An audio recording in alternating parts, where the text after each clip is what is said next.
Dalam apps ataupun garis panduan tersebut ada panduan tentang bersuci ketika banjir, solat ketika banjir, aurat dan pergaulan ketika banjir, pengurusan jenazah ketika banjir, dan juga ada 5 bukan 6. Ada 5 item. Dan yang terakhir ialah mengambil ataupun menggunakan harta yang bukan hak milik ketika banjir. Okey. Jadi itu segmen pertama, iklan lah. Kita kata tuan-tuan dan puan-puan boleh download apps tersebut secara percuma sahaja daripada Google Play Store. Untuk pengguna Apple lah kan, kita belum bangunkan lagi, ada sedikit masalah teknikal. Kita tak dapat bangunkan ataupun masukkan apps tersebut dalam Apple punya sistem. Okey, baik.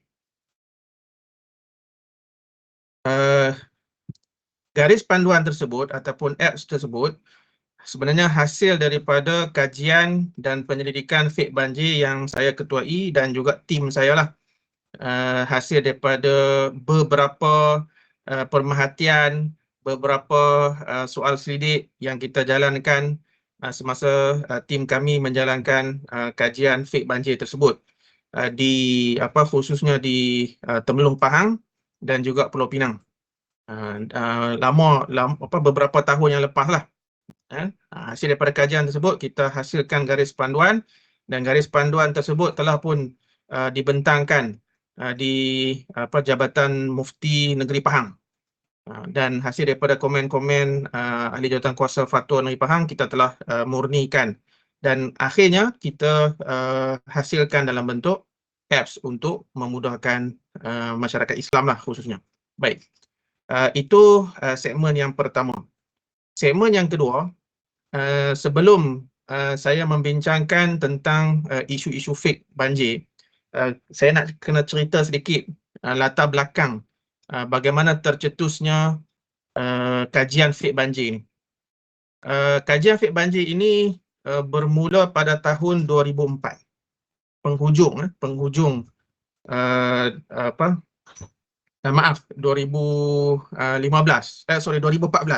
bukan 2004. 2014 ketika banjir besar yang melanda negara dan khususnya di belah pantai timur lah.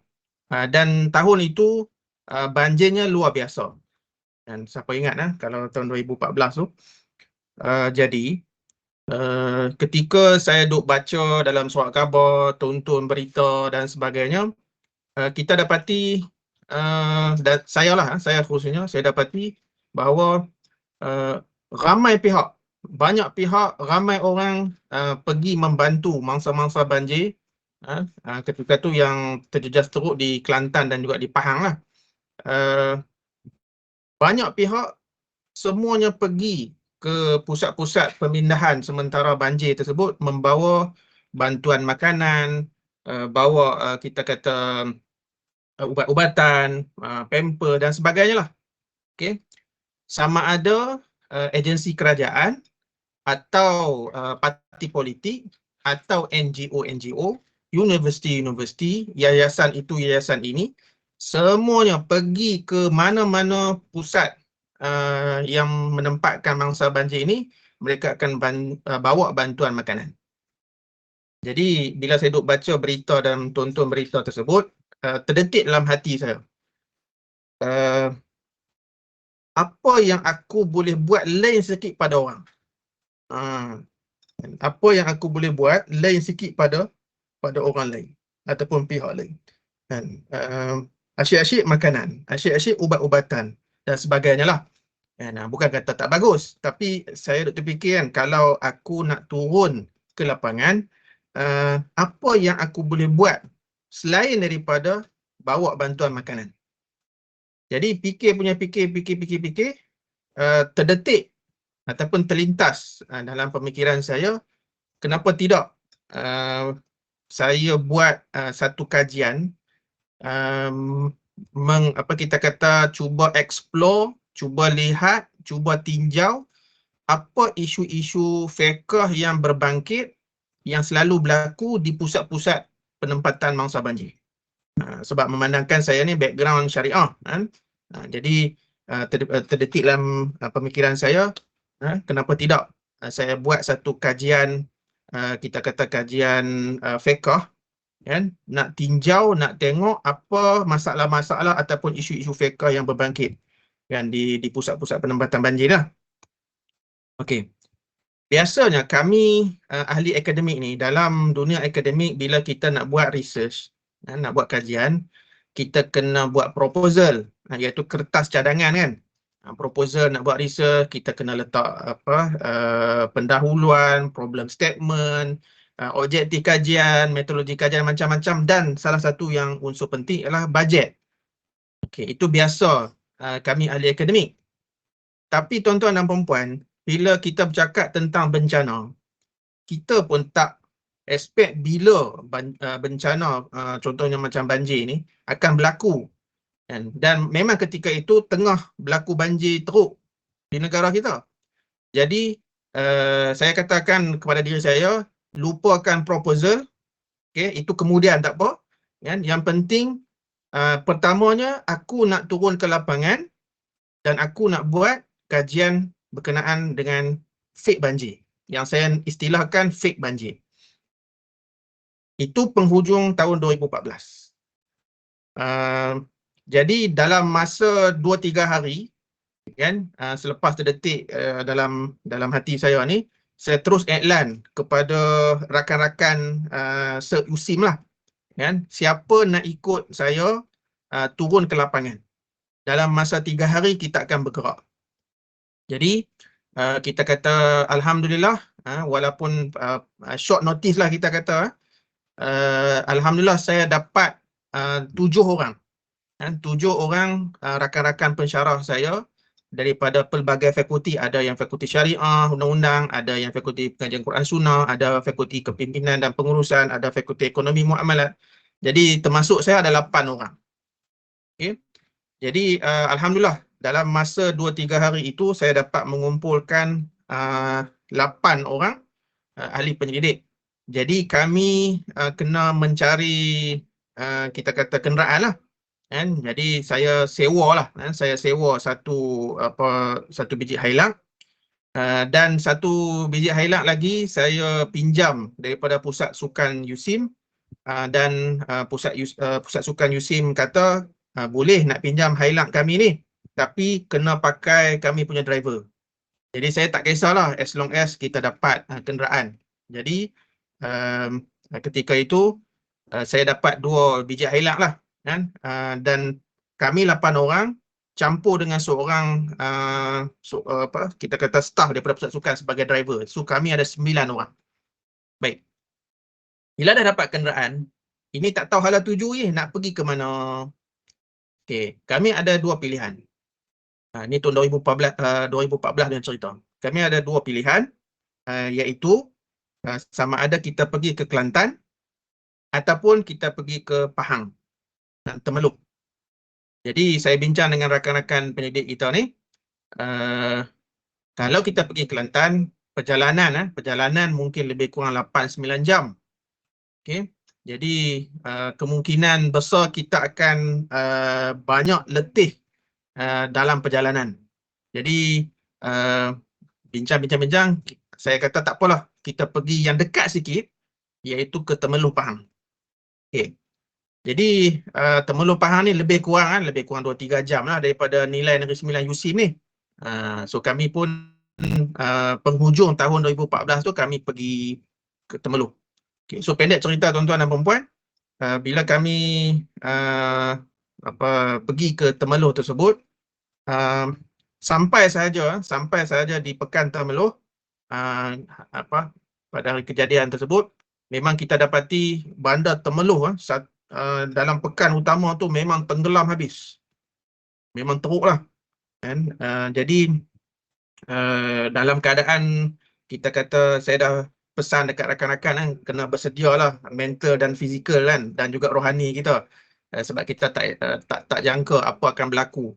So bila kami sampai, memang kita dapati bandar Temeluk tu sendiri tenggelam, dan walaupun kami naik hailak kan, 4-wheel drive ni, tapi pada permulaan kami cuba nak masuk juga ke Bandar Temeloh, nak ronda-ronda dululah, nak riki-riki jalan dulu kan.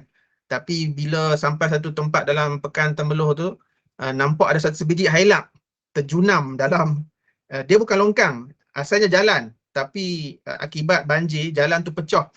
Jadi terpacak macam tu. Hailak tu. Jadi saya kata dekat tim saya kata tak boleh jadi ni, jangan cari pasal ni. Kita ni lah, kita berundur kan, kita pergi cari dulu homestay ataupun tempat penginapan kan. Jadi kami sampai pun dah masa tu dah dekat lewat petang dah. Kami cari homestay apa semua tu, dapatlah. So keesokan hari tu, saya pendekkan cerita, keesokan hari tu barulah kami pergi ke beberapa pusat penempatan, yang semua pusat penempatan itu kami pergi lebih kurang ada 5 ataupun 6 pusat pemindahan banjir tu, dan semua pusat pemindahan tersebut adalah di atas daratan yang tak tenggelam lah istilahnya. Okey. Jadi sebenarnya tim kami pun bawa juga bantuan makanan. Sebab takkanlah kita nak pergi tu dengan hailak kosong kan. Jadi sebelum tu memang kami dah prepare lah, kami iklan siapa-siapa nak hulurkan bantuan, so berikanlah kan. So kami juga bawa bantuan makanan sebenarnya, tapi tim kami bawa bantuan makanan, dan pada masa yang sama ada satu misi, iaitu untuk menjalankan kajian fake banjir. Okey, jadi hari pertama daripada pagi sampai ke lewat petang kami pergi ke beberapa pusat pemindahan banjir, dan di pusat pemindahan banjir tersebut kami menemu ramah. Ini kita kata buat kajian yang tanpa proposal, tanpa perancangan rapi kan, kira istilah terjah saja.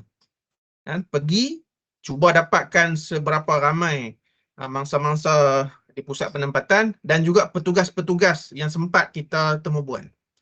Yang penting kita nak collect data berkenaan dengan apakah isu fekah yang sentiasa berlaku di pusat penempatan.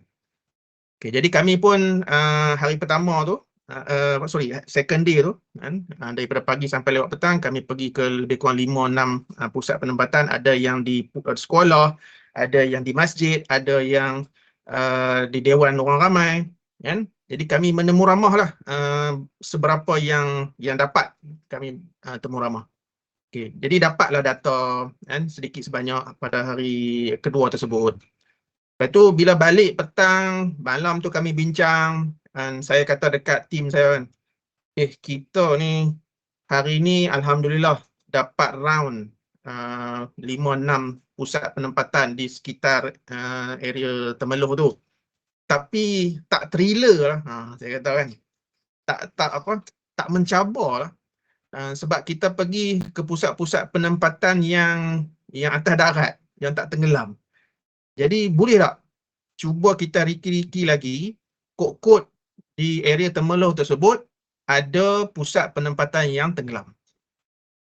Okey, jadi kawan-kawan tim penyelidik saya ni, ada seorang orang Pahang tu, dia call lah kawan-kawan dia yang area di Pahang ni, khususnya di area Temeloh tu ada tak pusat penempatan yang tenggelam. Jadi dapat maklumat ada kan, iaitu di kawasan Kertau kan. Dia luar sikit pada ni kan, pada kita kata Allahumma selamat area Bandar Temeloh tu. Jadi saya kata okey, cun esok kita pergi ke Kertau, Sekolah Kebangsaan Kertau tu. Jadi keesokan hari kami pun pergilah nak pergi ke Sekolah Kebangsaan Kertau tu. Dan bila sampai sebelum Kertau lagi kan, kami tengok memang polis dah sekat jalan, sebab memang dah tak boleh masuk dah. Dah tenggelam. Jadi saya pun pergi ke jumpa dengan pegawai polis yang buat roadblock sekatan jalan tu. Saya bagi tahu saya ni pensyarah USIM, kami adalah penyelidik yang nak buat kajian pasal fake banjir ni. Boleh tak bawa kami ke Sekolah Kebangsaan Kertau yang menjadi pusat penempatan tu. Yang mana kami dimaklumkan sekolah tersebut pusat penempatan mangsa banjir dan pusat itu tenggelam. Okey. Jadi alhamdulillah kan, tanpa banyak soal pihak polis kata boleh, kami boleh bawa. Kebetulan kami ada 2 bot, cuma kami tak ada life jacket. Polis kata kan, tak apa saya kata, kami dah standby dah, kami 9 orang ni kan, kami dah bawa seorang satu life jacket, tuan bawa kami pergi je. Jadi alhamdulillah kami pun menuju ke pusat penempatan tu dengan 2 bot. Saya sangkakan, saya duk rasa perjalanan daripada tempat yang kami bertolak tu ke pusat penempatan tu, ingatkan lebih kurang 5-10 minit je. Rupa-rupanya cross Sungai Pahang tu, masuk ke seberang sana, itulah Kampung Kertau tu, dan menuju ke Sekolah Kebangsaan Kertau. Jadi tuan-tuan dan puan-puan, masa cross Sungai Pahang tu, daripada kejauhan tu dah nampak Kampung Kertau tu tenggelam. Nampak bumbung je, termasuk masjid. Dan bila melepasi masjid Kertau tu, masuk ke dalam sikit, memang satu kampung semua nampak bumbung sahaja. Dan akhirnya kami sampai ke sekolah tersebut. Sekolah Kebangsaan Kertau ada 3 tingkat. Tingkat bawah tu memang tenggelam lah. Kan? Jadi mangsa di situ duduk di tingkat 1, tingkat 2. Kan? Di situ ada lebih kurang 200 orang mangsa, dan mereka sebenarnya terperangkap di situ lebih kurang hampir 2 minggu. Sementara nak tunggu air surut. Tuan-tuan bayangkan sepanjang 2 minggu tu mereka berada di sekolah tersebut. Jadi di situ kami sampai lebih kurang jam 11 pagi, dan kami duduk sampai lebih kurang jam 5 petang lah. Agak lama lah. Jadi sama juga kami berjumpa dengan ketua kampung ataupun istilah Tok Batin di situ. Kita sampaikan hasrat kami adalah penyelidik dan sebagainya. Kami nak buat tinjauan dan sebagainya. Jadi alhamdulillah penduduk ataupun mangsa lah, mangsa di situ memberi kerjasama yang baik, dan kami pun masak sama-sama dengan makcik-makcik kan. Kawan-kawan saya pun duk tolong siang ikan, siang bau potong bawang, masak nasi apa semua kami bantu lah, dan kami makan sama-sama kan, dan sebagainya. Jadi sepanjang lebih kurang 5-6 jam kami duduk di pusat penempatan yang tenggelam tersebut, saya boleh katakan hampir setiap setengah jam ataupun sejam sekali ini akan ada bantuan-bantuan makanan, minuman, ubat-ubatan, pampers akan sampai. Kejap-kejap bot ni sampai, kejap-kejap bot pula sampai. Dan ada satu ketika tu helikopter, pihak tentera datang hulurkan bantuan. Jadi dari segi kita kata makanan, bagi saya lah kan, sepanjang saya yang kemarin tu saya pergi ke 5-6 pusat penempatan, dan hari ini saya pergi ke Sekolah Kebangsaan Kertau, saya dapati bantuan makanan memang melimpah ruah. Dan memang hasil pengalaman dan kajian kami, beberapa kita kata pihak, khususnya petugas dan juga pengurus di pusat penempatan tersebut, mereka sebenarnya mengucapkan tahniah kepada kami sebab kami pengalaman mereka ni, kami adalah tim pertama yang buat kajian pasal efek banjir. Mereka kata lain sikit lah kan. Ni asyik orang duk bagi bantuan makanan, jadi tuan-tuan datang jumpa kami sebagai pengurus, sebagai petugas, baguslah apa yang pensyarah-pensyarah USIM buat kan. Jadi alhamdulillah tuan-tuan dan perempuan, sepanjang 2 hari kami menjalankan kajian pantas berkenaan dengan fik banjir tersebut, kami dapat kumpul data, kami dapat collect data-data berkenaan dengan isu-isu fiqah yang berlegar, yang berlaku, yang sentiasa ditanya oleh mangsa-mangsa lah, khususnya di pusat-pusat pemindahan sementara mangsa banjir ni. Okey.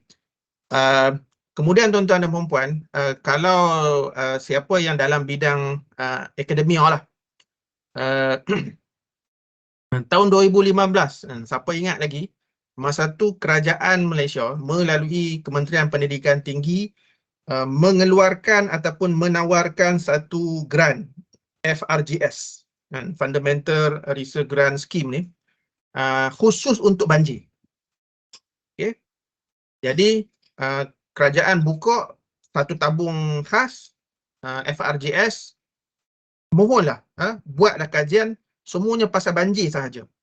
Jadi memang ratusan proposal masuk sebenarnya. Okay? Ratusan proposal masuk memohon grant yang ditawarkan, dan setahu saya lah tuan-tuan, setahu saya kita kata daripada puluhan proposal yang telah diterima, yang hantar tu ramai, banyak, ratus yang saya dipahamkan lah. Tapi yang dapat tu pun not bad, banyak juga, berpuluh-puluh lah yang dapat. Hanya 2 sahaja yang dalam bidang pengajian Islam, dan kedua-duanya datang daripada USIM. Satu proposal yang saya buat, cuma saya tak jadi ketua. Saya bagi peluang kepada rakan saya, pensyarah di Fakulti Pengajian Quran Sunnah, supaya dia jadi ketua. Sebab saya dah banyak research yang saya jadi ketua kan, jadi saya bagi peluang lah. Kami buat proposal. Yang ni baru kami buat proposal dengan sempurna lah. Kan? Jadi kita buat, alhamdulillah, satu pengajian Islam punya lah, yang saya fokus kepada isu-isu fiqh dan akidah yang berlaku di pusat penempatan banjir ni. Dan satu lagi tim yang diketuai oleh Prof Azman, juga pensyarah Fakulti Syariah Undang-Undang USIM. Beliau buat kita kata tentang pembahagian ataupun pemberian bantuan mengikut kategori maqasid syariah. Okey.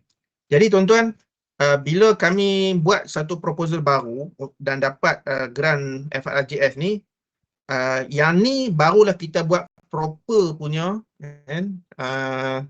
kita panggil collect data melalui survey yang kita bangunkan, dan kita pergi ke Temeloh semula selepas banjir surut lah. Jadi yang tu kita edarkan survey di kalangan mangsa-mangsa di Temeloh. Okay. Yang sebelum penghujung tahun 2014 tu, kita pergi collect data secara terkejut, kan? Tak ada proposal, tak ada soalan questionnaire yang proper, kan? Sebab dia banjir pun terkejut, kan? Jadi kita pun buat dalam keadaan tergopoh-gopoh lah. Tapi kita dapat data tersebut. Dan 2015 bila kerajaan buka grant FRJS tersebut, barulah kita buat kajian yang proper dan melalui survey yang lebih proper, dan kita collect data, kita analisis, dan kita buat laporan dan sebagainya. Okey. Jadi kemudian tahun lebih kurang, kalau tak silap saya, sama ada 2016 ataupun 2017, banjir, kita tak tahu banjir kan, tapi banjir yang 2016 ataupun 2017 tu, saya pilih Pulau Pinang. Okey. Saya pergi ke Pulau Pinang, dekat dengan rumah saya. Kita juga pergi ke beberapa pusat pemindahan mangsa banjir ni. Kita collect data yang sama. Kita nak tengok data dekat Temeloh dengan Pening berbeza ataupun sama. Okey, so pendek cerita tuan-tuan, pendek cerita ni kronologi sejarah macam mana tercetusnya kajian fiqh banjir.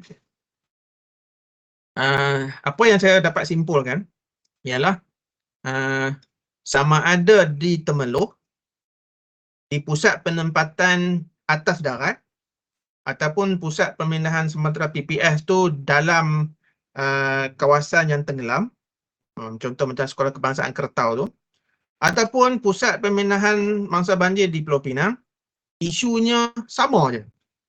Kan? Itu yang tadi saya pertama tu saya maklumkan, yang kami telah bangunkan hasil daripada kajian kami ni. Kami telah hasilkan satu garis panduan ibadat ketika banjir, yang mana dapatan ataupun data-data kajian yang kami dapat itu berkisar isu bersuci, kan, macam mana boleh tak kita ambil wuduk dengan air banjir, kan, dan selalunya kadang-kadang di pusat pemindahan ni sebab terlampau ramai orang, air terputus, jadi boleh tak nak tayamum dan sebagainya lah. Maksudnya isu-isu taharah, isu-isu bersuci. Itu yang pertama. Yang kedua ialah isu solat. Okay. Nak solat di mana, solat jamak boleh ke tak, nak solat Jumaat macam mana, dan sebagainya. Jadi isu-isu solat lah. Okay. Yang ketiga ialah isu, kita kata isu aurat dan pergaulan. Okey, tuan-tuan dan puan-puan, negara kita dari segi pengurusan banjir, dari masa ke semasa, tahun ke tahun, kita nampak ada perbezaan lah.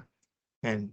Dulu tuan-tuan dan puan-puan, even masa kami buat kajian pun, mangsa-mangsa tu dilonggokkan kalau di sekolah, dilonggokkan dalam kelas. Okey. Dalam kelas-kelas, okey. Dan di situ tak ada tirai, tak ada kemah ke apa ke, tak ada penghadang. Jadi dia longgok keluarga A, keluarga B, keluarga C dan sebagainya lah. Okey. Jadi setiap keluarga ni ada suami isteri, ada anak-anak, ada makcik, kan, ada anak dara dan sebagainya lah. Jadi menimbulkan ketidakselesaan. Ini hasil dapatan kajian kami juga, kan, menimbulkan ketidakselesaan di kalangan mangsa sendirilah. Okey. Cuma tuan-tuan dan puan-puan perasan tak? Kalau sekarang ni di pusat-pusat pemindahan banjir ni, tuan-tuan dan puan-puan akan tengok ada kemah warna oranye yang disediakan oleh NADMA, dia panggil Agensi Bencana Negara, kan, National Disaster Agency of Malaysia, NADMA. Kemah oranye tu dia tinggi lebih kurang 6 ataupun 7 kaki. Dia tak ada maksudnya open air, kan. Kat atas tu dia terbuka lah, dia bukan tertutup. Dia ada pintu. Cuma dia tak ada tingkap je lah, kan. Dan kita kata kemah tersebut akan diletakkan di kelas-kelas ataupun dewan orang ramai. Jadi ada sedikit privacy. Kita nak tidur ke, nak berbaring, nak tukar baju ni, kita taklah terdedah sangat kepada pendedahan aurat tersebut. Okey. Itu antara isu fiqh yang ketiga. Yang keempat ialah isu berkenaan dengan pengurusan jenazah. Okey, untuk pengurusan jenazah, kalau PPS yang atas darat ni tak ada masalah sangat, tuan-tuan. Kan? Bila berlaku kematian, kita urus macam biasalah. Tapi masa kami pergi ke Sekolah Kebangsaan Kertau, dan kita kata Allahumma salli ala Muhammad, pusat PPS Kertau tu tenggelam. Satu kampung tenggelam. Dia orang hanya ada 1-2 bot. Bot tu pun bot kecil. Kan? Boleh muat 2-3 orang je. Jadi berlaku kematian. Bila berlaku kematian ni memang kita kata kejadian benar ni. Di Sekolah Kebangsaan Kertau tu ada kematian seorang remaja. Jadi bagaimana pengurusan jenazah tersebut? Mereka mandikan pakai banjir lah. Kan? Dia pakai kafan. Lepas tu mereka naik bot, 2-3 orang bawa jenazah tersebut. Mereka mencari tanah yang berhampiran. Jadi cari dapatlah di kaki bukit mana tak tahu, yang berhampiran di luar sikit kawasan Kertau tu, dapatlah kita kata tanah, dan di situlah mereka korek dan tanam jenazah tersebut. Jadi isunya pengurusan jenazah khususnya di pusat penempatan yang tenggelam, yang mana itu isu fiqh yang saya akan kongsikan tuan-tuan dan puan-puan bagaimana cara pengurusannya nanti. So muqaddimah berkenaan dengan kronologi tercetusnya kajian fiqh banjir ni panjang sikit, tuan-tuan, sebab dia ada kaitan dengan isu-isu fiqh yang saya akan bincangkan sebentar nanti. Okey. Itu segmen kedua, tuan-tuan. Segmen ketiga adalah saya nak cerita pengalaman saya. Pengalaman sebagai orang yang menguruskan pusat pemindahan sementara mangsa banjir di Sekolah Kebangsaan Kota Warisan Sepang pada tahun penghujung 2021 dan awal 2022. Tuan-tuan dan puan-puan masih ingat lagi banjir besar yang melanda Selangor. Tak pernah kita kata Selangor banjir buruk seburuk itu, kan. Jadi tahun 2021 tu kita kata berlaku banjir besar di Selangor, dan kawasan Sepang tempat saya duduk ni, khususnya di Kota Warisan lah. Kota Warisan ni dekat dengan jalan nak pergi ke KLIA tu. Alhamdulillah kami dalam Kota Warisan tu sendiri kami tak tenggelam. Tapi sekitar Kota Warisan tu, kampung orang asli, kemudian belakang rumah saya tu ada dipanggil pusat serenti punya, AADK, kan, CCCV tu. Di situ ada dipanggil staff AADK dan juga kita kata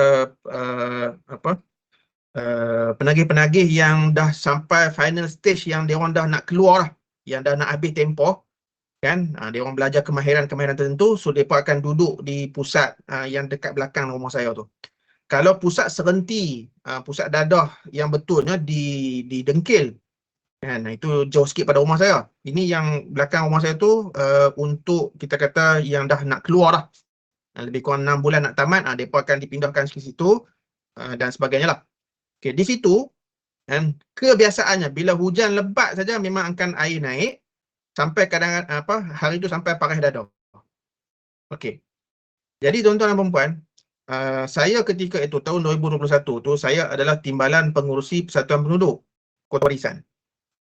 Okey. Kami dalam Kota Warisan tak tenggelam, tapi sekeliling Kota Warisan tu tenggelam. Jadi kami dapat maklumat di AADK belakang rumah saya tu, mereka tenggelam dan mereka perlukan bantuan. Bila telefon polis, telefon bomba, telefon penyelamat, masing-masing sibuk bukan setakat di Sepang saja, di Shah Alam, di Bukit Canggang, di Kuala Langat, merata tempat semua banjir teruk. Jadi penyelamat tak dapat nak datang ke Kota Warisan ni dengan cepatlah. Jadi apa yang terpaksa penduduk lah, ni hasil penduduk sendiri, mereka istilah redah pergi ke AADK tu sebab ada lebih kurang 30 keluarga di situ. Yang tu masa tu saya tak pergi. Inilah penduduk-penduduk rakan-rakan saya lah yang pergi selamatkan, terpaksa keluarkan mangsa-mangsa, khususnya inilah perempuan, anak-anak kan. Pakai tu je yang tung air hitam tu kan, yang atas rumah kita tu kan. Bawa tung tu masuk ke dalam redah, selamatkan, bawa keluar. Jadi ada 30 keluarga. Okey. Jadi bila 30 keluarga ni tuan-tuan dan puan-puan, nak letak mana? Kalau setakat satu keluarga mungkinlah kita boleh pelawar masuk rumah kita kan. Ini 30 keluarga. Okey. Jadi kami bawa ke surau. Kan? Surau tak boleh terima. Kan? Sebab terlalu ramai. Jadi kami sebagai Persatuan Penduduk, kita kena ambil keputusan pantas lah. Jadi bincang-bincang, cari tempat dan sebagainya. So sebahagian keluarga kami tempatkan di pasti Kota Warisan, milik PAS Kota Warisan, dan sebahagian daripada 30 keluarga lagi kami tempatkan, kebetulan pengurusi Persatuan Penduduk tu dia ada homestay kan. Jadi sebahagian kami sumbat di homestay pengurusi. Okey. Pendek cerita, ingatkan settle lah. Rupa-rupanya tuan-tuan dan puan-puan, disebabkan mangsa banjir terlalu ramai di sebelah tu kita panggil Bukit Canggang, RTB apa semua tu kan, di Kuala Langat kan. Jadi pihak kerajaan telah mewartakan Sekolah Kebangsaan Kota Warisan sebagai pusat pemindahan sementara yang yang memuatkan kita kata 500 mangsa. Okey. Jadi kami Persatuan Penduduk, kami bukan pengurus sebenarnya. Dan sebenarnya tak ada kaitan pun, tak ada kena-mengena pun dengan agensi kerajaan. Dan untuk makluman tuan-tuan dan puan-puan, dia panggil pengarah bencana daerah adalah DO, ya, pegawai daerah. Jadi di bawah pegawai daerah tu dia adalah agensi-agensi kerajaan yang terlibat kan, macam-macam lah. Dan yang betul-betul akan menguruskan pusat pemindahan sementara di mana-mana tempat yang diwartakan, sebab dia bukan boleh sebarang buka ataupun declare kita nak buka pusat pemindahan sementara. Sebab tu tadi kami bawa ke surau Kota Warisan tu kan. Mereka tak boleh nak terima sebab mereka kata surau tu bukan tempat yang diwartakan. Jadi mereka bimbang kalau apa-apa pihak surau akan dipertanggungjawabkan. Okey. Jadi akhirnya sebab lambakan istilah saya namakan lambakan sebab mangsa banjir terlalu ramai. Sedangkan Kota Warisan tak tenggelam pun. Jadi mangsa yang ditempatkan di Sekolah Kebangsaan Kota Warisan adalah mangsa-mangsa banjir yang daripada Kuala Langat, daerah sebelah. Okey. Person in charge di setiap PPS adalah pegawai-pegawai daripada Jabatan Kebajikan Masyarakat. Okey. Jadi pegawai ataupun penolong pegawai JKM itu ada 2 orang datang ke Sekolah Kebangsaan Kota Warisan. Mereka lah yang menguruskan kesemuanya lah, A to Z lah kita kata. Kan? Okey. Jadi tuan-tuan bayang tengoklah. Itu pun staf bukan JKM Sepang, JKM daripada Kuala Langat. Ditempatkan di Sekolah Kebangsaan Kota Warisan.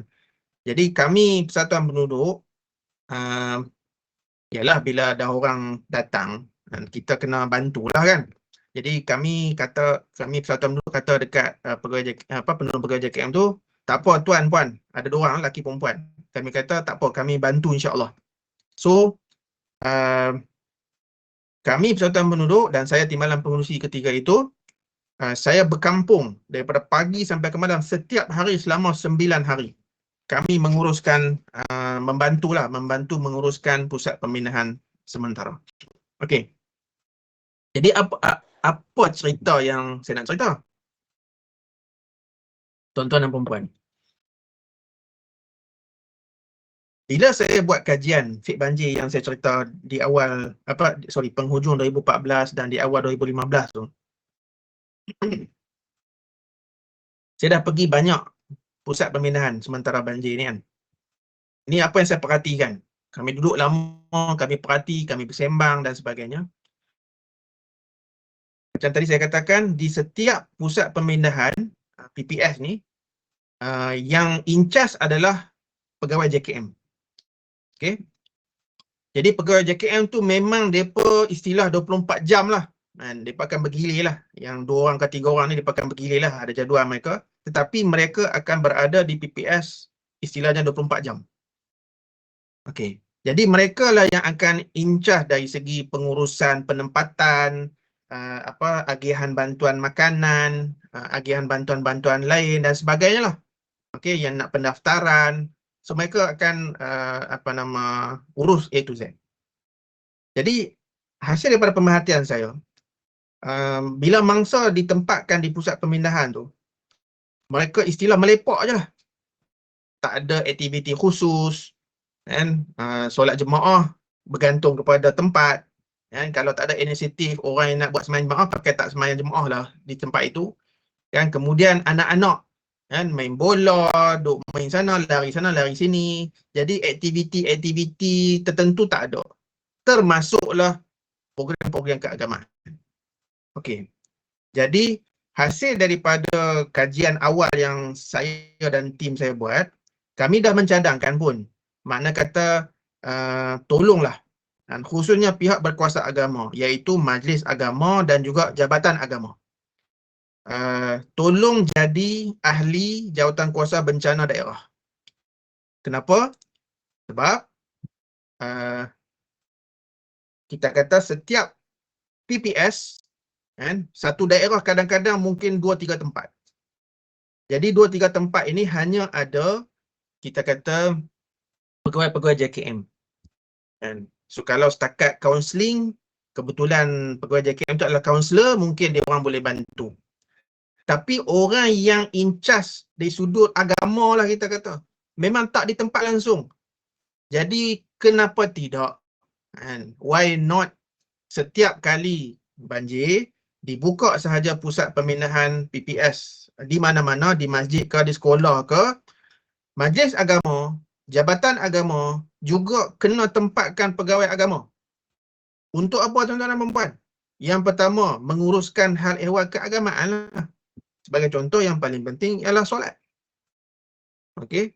Jadi kalau sekolah yang ada surau, kita just manage solat jemaah, kemudian kita buka kelas kita kata Iqra, kelas Quran, kelas fardu ain kepada anak-anak. Okey. Jadi setelah kajian 2014-2015 tu, saya dah publish artikel, saya dah ceramah, dah bagi tahu kepada 2-3 pihak, kan, supaya Majlis Agama dan pejabat agama, Jabatan Agama, masjid daerah, masjid negeri, tolong hantar pegawai-pegawai agama ni duduk 24 jam dalam PPS.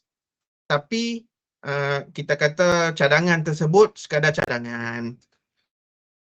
Bila 2021 banjir Selangor, kemudian di Sekolah Kebangsaan Kota Warisan dibuka dan diwartakan sebagai PPS, kemudian kebetulan saya Timbalan Pengurusi Persatuan Penduduk yang mana macam tadi saya kata 9 hari saya berkampung di pusat pemindahan tu daripada pagi sampai ke malam. Saya kata inilah masanya aku nak buat. Sebab selama ni aku duk minta orang buat tapi orang tak mau buat. Kalau buat pun dia secara tidak berstruktur lah. Kalau setakat bacaan Yasin malam-malam tu setengah-setengah PPS lah ada buat juga kan. Tapi saya nak lebih terancang, lebih berstruktur. Ada kelas pengajian, kelas Iqra', kelas Fardhu Ain untuk anak-anak dan sebagainya. Jadi saya katakan, okey, aku sekarang ni memanglah aku bukan pengurus, tetapi aku membantu dan aku ada kuasa lah. Jadi saya kata aku nak buat. Dan apa yang saya buat di PPS Sekolah Kebangsaan Kota Warisan tu, memang ada surau di situ dan saya announce dekat mangsa-mangsa banjir yang ada 500 orang. Malah saya minta rakan-rakan penduduk saya ni, petugas-petugas kami, tolong pergi bilik ke bilik dan bagi tahu, okay, mulai hari sekian-sekian, malam sekian-sekian kita akan mulakan kelas pengajian untuk anak-anak. Okey. Sebenarnya tuan-tuan, saya dalam hati saya risau juga. Dan ada ke orang nak datang sembahyang jemaah? Ada ke anak-anak nak datang mengaji ni? Okey. Tapi saya cuba pujuk hati, tak apalah kan. Aku buat je lah kan. Ada ke tak ada orang ke, itu tak apalah, itu kemudian, isu kedua. Yang penting aku usaha, aku wujudkan dan aku manage, aku nak uruskan. Tapi tuan-tuan, ni apa yang terjadi ialah di luar jangkaan. Di mana yang datang sembahyang jemaah tu memang tak ramai. Okey. Tetapi lepas maghrib tu, okey, anak-anak yang datang mengaji dan kita kata belajar Fardhu Ain tu memang berpuluh orang. Kan? 40-50 orang tuan-tuan dan perempuan. Jadi saya pun terkejut. Rupa-rupanya tuan-tuan dan perempuan, selama ini kita duk sangka orang tak nak agama. Okey? Orang anak-anak tak nak mengaji. Disebabkan kenapa? Disebabkan kita tidak menyediakan prasarana, kita tidak menyediakan kemudahan, kita tidak buat, tidak manage, tidak urus di pusat-pusat pemindahan banjir ni. Sebab apa? Sebab pegawai agama tak ada kat situ. Yang ada hanya pegawai JKM. Okay, kita datang sekali-sekala hantar bantuan makanan, kita balik. Jadi tak ada pegawai agama yang manage di situ. Jadi saya daripada pagi sampai ke malam, saya yang jadi imam kebanyakan waktunya, kan? Dan lepas maghrib saya buat kelas pengajian, kelas Fardhu Ain. Okey, kalau siapa ikuti Facebook saya iklan, tuan-tuan dan perempuan, okey, ini masanya. And selama ni aku duk cadang kat orang tak mau buat. Jadi aku ada kuasa. Aku buat dekat Sekolah Kebangsaan Kota Warisan, tapi aku perlukan pertolongan. Tolong datang.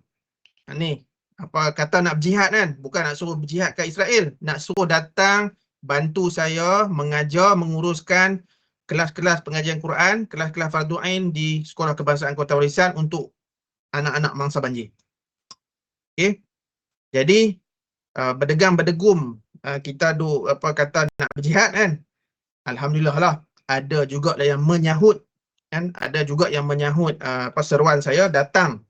Tim saya yang kami buat fake banjir tu memang turun. Kan? Dan ada 2-3 pihak, anak murid saya, rakan-rakan saya dan yang menyahut, walaupun tak ramai tapi mereka datang, mereka bantu. Jadi kami bahagi-bahagi tugas lah. Malam ni orang ni mengajak Fardhu Ain, malam esok hang pula, ganti-gantilah. Kan? Tapi itulah daripada kita kata malam pertama ramai, okey, hari demi hari, malam demi malam, peserta-peserta ataupun anak-anak murid, anak-anak lah, anak-anak mangsa banjir tu dia makin berkurang sebab dia mengikut banjir di rumah dia lah. Bila banjir dah surut, mereka akan balik lah. Jadi bilangan anak-anak yang mengikuti kelas kita tu makin lama makin berkurang. Tetapi tuan-tuan dan perempuan, nak cerita bagi bila saya buat kelas tersebut, alhamdulillah ada sambutan. Mak ayah mereka memang tak turun sembahyang jemaah, tetapi mereka minta anak-anak mereka main mengaji, ikuti kelas fardu ain dan sebagainya.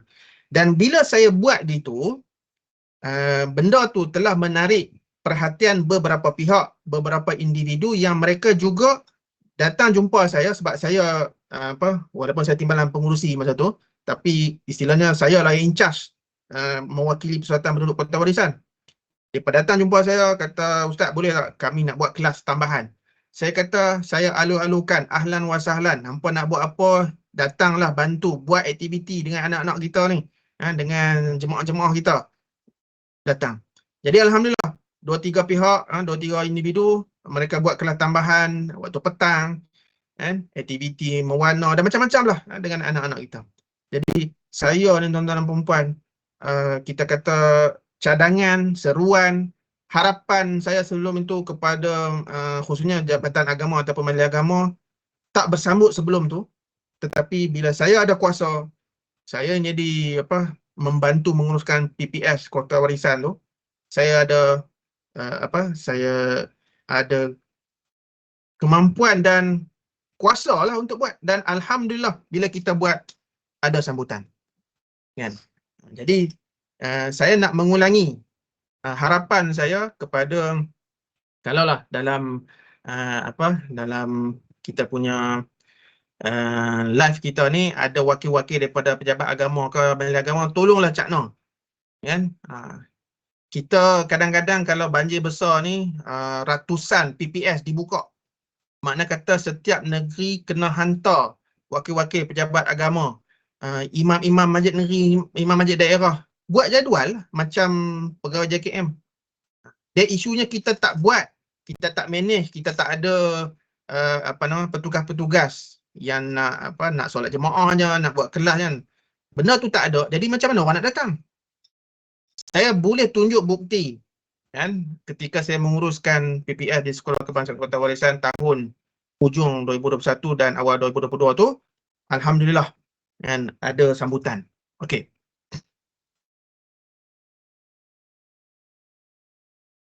Jadi dah 3 segmen lah tuan-tuan dan perempuan, tinggal satu lagi segmen, iaitu nak berkongsi lah isu-isu fake banjir. Okey, untuk isu-isu fake banjir ni, kita kata saya pilih yang tertentu sajalah, kan. Saya tak dapat nak cover semualah, kan. Tapi kita kata isu-isu fake yang selalu orang tanya, okey, dan selalu orang jadi keliru dan sebagainya lah, dan memerlukan jawapan fiqh. Okay, dan untuk makluman tuan-tuan dan perempuan, macam tadi saya maklumkan, garis panduan ibadat ketika banjir tu yang telah di-apps-kan dalam Google Play Store tu, kami dah hasilkan dan kita kata telah bangunkan dalam bentuk apps. Kalau yang tadi terlewat, tuan-tuan dan perempuan boleh download daripada Google Play Store lah, dalam iOS belum lagi. Okay. App Fake Banjir ataupun FIBA, FIBA. So dalam tu, apa yang saya sebutkan tadi, garis panduan yang berkaitan dengan bersuci ketika banjir, solat ketika banjir, aurat dan pergaulan, urusan jenazah, dan juga isu ambil harta ataupun istilah klepet lah, kan. Tuan-tuan dan perempuan, nak cerita lagi ni. Macam tadi saya katakan, di PPS ni, lambakan, saya nak istilahkan lambakan dan gunungan bantuan makanan. Lambat-lambat. Dan orang ni hantar sagi NGO, parti politik, kerajaan pula, individu lagi, kan. Tak berhenti lah. Jadi petugas daripada JKM ni 2-3 orang tu je. Mangsa 500 orang, 1000 orang. Jadi ni dengan mata kepala saya tengok, kan, adalah, kan, yang datang slow-slow tengok kiri kanan, mereka nampak agak-agak tak ada orang nampak perbuatan mereka, kan, tapi kami nampak, Allah pun nampak, kan. Sagi orang ni ambil Milo, orang ni ambil gula, kan, bahan-bahan yang mereka boleh istilah klepet lah. Jadi tuan-tuan, sebenarnya bantuan yang menggunung itu dia bukan ikut suka, kan. Walaupun orang bagi bantuan, dia bukan ikut suka mangsa ke ataupun yalah mangsa lah khususnya kan, untuk datang sewenang-wenangnya ambil begitu saja tak boleh kan. Depa telah kita ni lah buat agihan mengikut kepala yang ada di pusat penempatan dan sebagainya. Jadi isu tu pun kami masukkan dalam garis panduan tu nak bagi tahu kalau perlukan bantuan datang jumpa pengurus PPS, bagi tahu kami perlukan pampers ke, kami perlukan Milo dan sebagainya. Cakap elok dan sebagainya, bukan terus pergi ambil macam tu saja tanpa izin. Baik. Jadi tuan-tuan dan puan-puan, untuk segmen keempat dan terakhir ni, iaitu saya pilih ada 5 isu lah. Yang pertamanya isu solat jamak ketika banjir, boleh ataupun tak boleh. Kemudian isu berwuduk dengan air banjir, khususnya di PPS yang tenggelam, contoh macam di Sekolah Kebangsaan Kertau tu kan, dikelilingi dengan air banjir, keruh je nampak kan, macam lebih teruk daripada tertarik kan. Boleh tak boleh kita berwuduk, mandi wajib ke, ataupun istilah bersuci lah dengan air banjir. Kemudian isu solat dengan pakaian yang terkena lumpur banjir. Ini selalu soalan yang ditanyakan oleh petugas sebenarnya.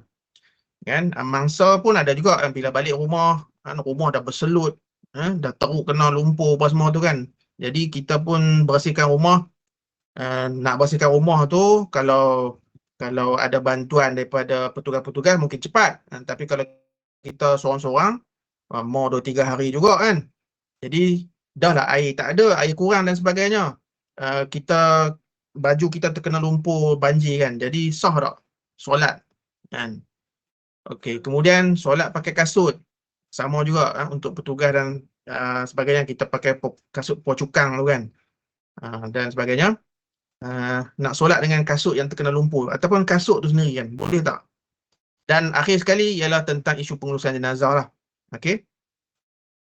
Okey, untuk jawapan-jawapan fiqh yang saya nyatakan tadi, saya taklah pergi detail lah tuan-tuan dan puan-puan. Dan daripada 5 isu ni, semuanya telah ada dalam garis panduan dan juga ada kertas ataupun paper khusus yang telah saya bentangkan khususnya di Jabatan Mufti Pahang. Okey. So yang pertama, berkenaan dengan solat jamak ketika banjir. Baik tuan-tuan dan puan-puan, isu solat jamak, biasanya kita akan faham solat jamak ni dibolehkan ataupun diharuskan bila kita musafir. Dan musafir itu pula melebihi 2 marhalah, iaitu sekarang ni kalau di Malaysia dah ada fatwa dah. Dah ada kajian dan dah ada fatwa yang menyatakan bahawa minimum 2 marhalah itu adalah 81 km. So sebelum ni kita bukan kata bergaduh, dia khilaf perbezaan fiqh, kata 80, 81, 86, 90 dan sebagainya kan. Jadi bila kajian dibuat oleh tim kawan saya Dr. Sa'dan Man pensyarah UM, mereka dah bentang di peringkat kebangsaan dan ada beberapa negeri lah yang bersetuju mengambil kajian tersebut. Mereka telah menentangkan jarak yang dikatakan 2 marhalah itu adalah minimumnya 81 km, barulah kita boleh jamak dan qasar. Okay, jamak ni ialah menghimpunkan antara dua waktu solat. Contoh Zuhur dengan Asar ataupun Maghrib dengan Isyak. Sama ada jamak takdim ataupun jamak takhir kan. Okey, itu jamak. Manakala qasar ialah memendekkan 4 rakaat, solat yang 4 rakaat kepada 2 rakaat sahaja. Okey. Jadi jumhur ulama lah kita kata kalau nak jamak dan qasar. Jamak lain, qasar lain. Nak lakukan jamak dan qasar, maka kena bermusafir, iaitu melebihi 2 marhalah. Persoalannya, kita nak buat jamak sahaja tanpa qasar. Contoh Zuhur dengan Zuhur jadi 4-4. Maghrib dengan Isyak 3-4. Boleh ataupun tidak kita menjamak solat jamak tamam dia panggil tanpa qasar, tanpa bermusafir. Ini isu dia. Hak yang bermusafir 2 marhalah tu tak ada isu dah. Memang apa mazhab kita pun kata boleh. Kan mazhab-mazhab apa yang muktabar lain pun kata boleh kan. Tapi ni tak musafir. Senang cerita time banjir lah. Senang cerita sebab kita cakap pasal banjir. Jadi bila berlaku banjir dan hari tu masa dekat banjir Teruk Selangor tu, mereka cerita kan dalam 10 minit, 15 minit tu air dah naik sampai ke paras betih, ke paras apa paha dan sebagainya. Naik terlalu cepat. Okey. Jadi menimbulkan kekalutan. Nak selamatkan nyawa lagi, nak selamatkan apa nama barang lagi, nak selamatkan anak-anak, bini lagi dan sebagainya. Kawan saya pensyarah UiTM dia terperangkap 2 hari ke 3 hari dekat rumah atas loteng. Minta bantuan melalui media sosial, Facebook, sebab call semua petugas, semua penyelamat duk sibuk selamatkan orang lain sebab terlalu ramai. Jadi isunya tuan-tuan, boleh tak solat jamak ketika banjir? Okey. Untuk menjawab soalan secara ringkas, kalau kita tengoklah dalam hadis Rasulullah SAW memang ada dinyatakan, okey, ada dinyatakan bahawa Rasulullah SAW pernah menjamak antara solat Zuhur dan Asar dan juga Maghrib dan Isyak di Madinah tanpa musafir. Kan? Kenapa? Okey. Kenapa? Kerana hadis itu telah pun disyarahkan oleh Imam An-Nawawi dalam syarah Sahih Muslim, kerana lil hajah, kerana ada keperluan tertentu. Okay. Jadi bila ada keperluan tertentu, bermaksud contoh macam banjir. Okay. Ada keperluan tak? Okay. Ataupun kita panggil keadaan mendesak. Sebenarnya memang ada, sebab ni melibatkan nyawa tuan-tuan dan puan-puan. Banjir ni dia bukan banjir yang sekerat buku lali ataupun sekerat betih saja. Macam tadi saya cerita kan, belakang rumah saya padahal lebih kurang 500 meter je. Kan? Separas dada. Jadi contohlah berlaku memang masa tu waktu maghrib pun kebanyakan yang berlaku maghrib masa tu. Jadi bila berlaku waktu maghrib, kita nak sembahyang maghrib dah ni. Tiba-tiba kita dapati hujan lebat, air naik cepat. Okey. Jadi bila air naik cepat tu, masa tu kita tak fikir dah nak sembahyang. Kita akan fikir selamatkan nyawa. Okey. Dan sekarang ni orang Selangor lah memang trauma lah. Kalau hujan lebat je memang mereka akan cepat-cepat selamatkan diri, kereta, barang dan sebagainya. Okay, jadi ada keperluan mendesak ketika itu. So berdasarkan hadis Rasulullah SAW, berdasarkan kita panggil perbahasan fiqh termasuk dalam mazhab Syafi'i sendiri pun menyatakan boleh jamak ketika ada hajat, keperluan ataupun keadaan yang mendesak. So keadaan mendesak ni dia umum lah, termasuk dalam isu banjir. Jadi kalaulah berlaku air naik tu waktu maghrib, kita tak sempat semayang lagi kan. Jadi kita boleh untuk jamak takhir. Walaupun kalau kita tengok dalam khususnya dalam mazhab Syafi'i lah, memang dikatakan ikut qaul jadid tak boleh jamak takhir, dia jamak takdim dan sebagainya kan.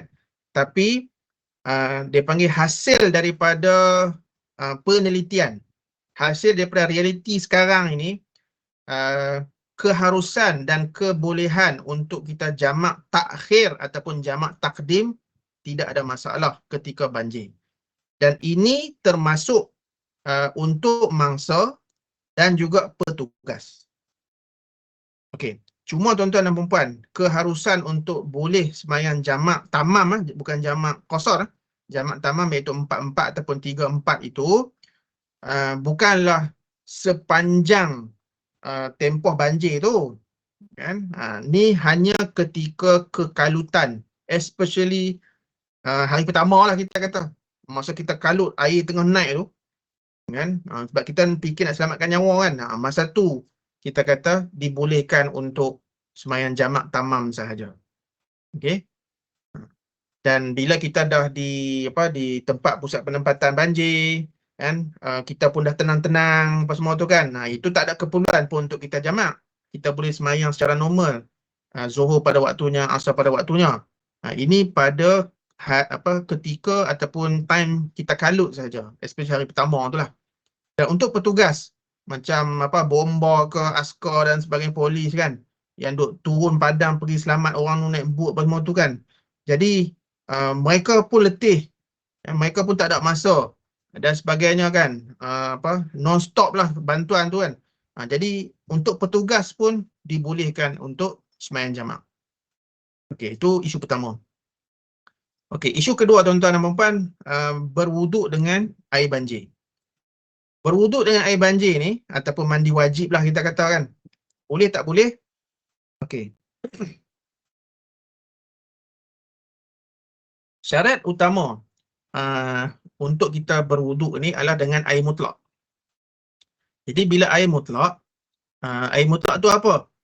Kan yang kita belajar ada 7 kan. Air laut, air sungai, air mata air, air embun dan sebagainya itulah. Yang 7 tu. Jadi air pipe tu salah satu lah kan. Dia ambil daripada sumber tanah ataupun sumber laut dan sebagainya kan. Sungai. Jadi itu syarat utama berwuduk mestilah dengan air mutlak. Jadi air mutlak ni istilah air yang jernih yang tidak bercampur lah dengan apa-apa benda suci. Kalau air mutlak telah bercampur dengan benda suci, contoh katalah jadi air kopi kan, tak bolehlah kita berwuduk dengan air kopi sebab dia telah mengeluarkan sifat kemutlakan air tersebut kan. Jadi tak bolehlah ambil wuduk dengan air kopi. Cuma sekarang ni isu dia ialah air banjir tu. Air banjir ni dia bukan macam air kolam, air sungai yang jernih. Dia telah bercampur dengan kita panggil kekeruhan. Kan? Dia campur dengan tanah dan sebagainya kan. Jadi isu dia macam kami duduk di sekolah kebangsaan Kertau. Saya orang syariah, belajar mak tafiz, belajar pondok, pergi ke Azhar, buat master di UKM, kemudian buat PhD di UIA dalam bidang syariah. Tak pernah dalam hidup saya, seumur hidup, berwuduk dengan air keruh macam air banjir tu. Jadi itulah first time belajar fiqh kan. Tapi bila kami sampai waktu tu, kami nak sembahyang zuhur walaupun secara jamak kan, kami nak ambil wuduk dengan apa? Dengan air banjir yang ada di sekeliling sekolah tu lah kan. Kita turun ke bawah tu sikit, kita pun ambil wuduk. Okey. Jadi boleh ke? Jawapannya ya. Habis air tu dah keruh. Okey, dalam kitab fiqh pun dah bagi tahu sekiranya air sungai ke, air laut ke, ataupun macam tadi lah air banjir lah, khususnya sebab kita sedang cakap pasal banjir, air itu telah bercampur dengan kekeruhan tanah itu dimaafkan sebab memang tak boleh nak elak. Memang kalau tuan-tuan tengok sekeliling sekolah kebangsaan Kertau tu kan, memang tertarik keruh je air. Cuma untuk ambil wuduk tu kita ambil yang wajib saja, tak payah kumur lah tuan-tuan dan perempuan. Dan walaupun kumur tu sunat, tapi ketika banjir tu kita hanya ambil yang luaran, ambil yang wajib sahaja. Okey, so tidak ada isu lah tuan-tuan dan perempuan untuk kita berwuduk dengan air banjir sebab percampuran air mutlak dengan kekeruhan tanah itu sukar dielakkan lah. Memang tak boleh nak elak lah. Di situlah memang kami tengok makcik-makcik, pakcik-pakcik, abang, adik kakak mandi di situ kan. Yang budak-budak tu pakai duk terjun lah kan. Yang lain tu mandi dan ambil wuduk dengan air banjir lah. Cuma untuk masak aja tuan-tuan. Untuk masak mereka gunakan air mineral. Taklah guna air banjir kan. Sebab macam tadi saya katakan, sepanjang 5-6 jam kami duduk di sekolah Kertau tu, bantuan makanan dan minuman air mineral tu memang non-stop. Jadi walaupun mereka terperangkap di situ hampir lebih kurang 2 minggu, tapi mereka tak keputusan makanan dan inilah dalam minuman. Okey. Jadi kita kata kan tuan-tuan, habis dah ada air mineral, ambillah wuduk ataupun mandi wajib dengan air mineral. Jadi kita kena ada timbang tara dari segi fake keutamaan tuan-tuan dan puan-puan. Okey. Air mineral walaupun memang ada, tetapi itu diutamakan untuk kita simpan untuk minuman ataupun kita masak nasi lah dan sebagainya. Kalau untuk ambil wuduk, nak basuh berak kencing, nak mandi wajib, kita boleh pakai air banjir yang memang banyak di sekeliling sekolah tu. Kan? Tak ada isu. Cuma tadi saya katakan tak payah kumur lah. Kita hanya buat luaran sahaja. Tapi air mineral tu kita simpan untuk minum. Air banjir kita tak boleh minum tuan-tuan dan puan-puan, bahaya. Kita pun tak tahu nanti ada penyakit ke apa semua tu kan, ada bakteria ke apa, jadi bahaya. Jadi dari segi fake keutamaan itu, air mineral tu kita simpan untuk minuman ataupun untuk kita masak. Okay, next. Solat dengan pakaian terkena lumpur banjir. Okay. Syarat sah solat ialah kita kena pastikan badan, pakaian kita, tempat solat kita ni bebas daripada najis lah. Najis tu apa? Najis kan ada 3 kan. Najis apa, mukhaffafah, najis mutawassithah dan najis mughallazah.